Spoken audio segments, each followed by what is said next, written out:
Goeiemôre, Doc Matt wat praat.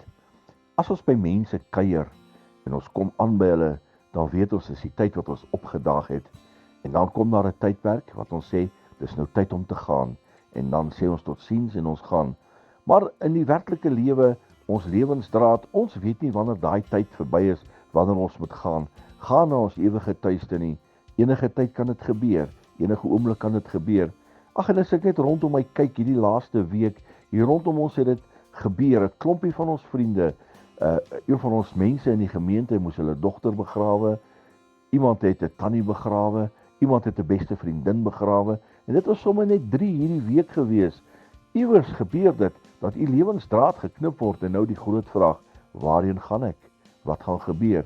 Maar u sien, Paulus roep uit, vir my is die lewe Christus, en sterwe is wins. So as jy in Christus sterwe, is dit 'n wins. As jy in Christus sterwe, weet jy waarheen jy gaan. En dan in Korintiërs, so baie duidelik is dit, wat die woord van die Here sê, dood, waar is jou angel? Doderyk, waar is jou oorwinning? Daar is geen oorwinning in die doderyk vir hom wat in Christus gesterf het nie, want daar's lewe na dood. Lewe saam met die koning van konings, vir altyd en ewig, ons ewige tuiste. Bemoedig u, maak seker, u lewe is skoon en reg, en u is reg, wanneer u lewensdraad geknip word, sodat u vir ewig en altyd saam met die koning van konings kan wees. Herlewingsgroete.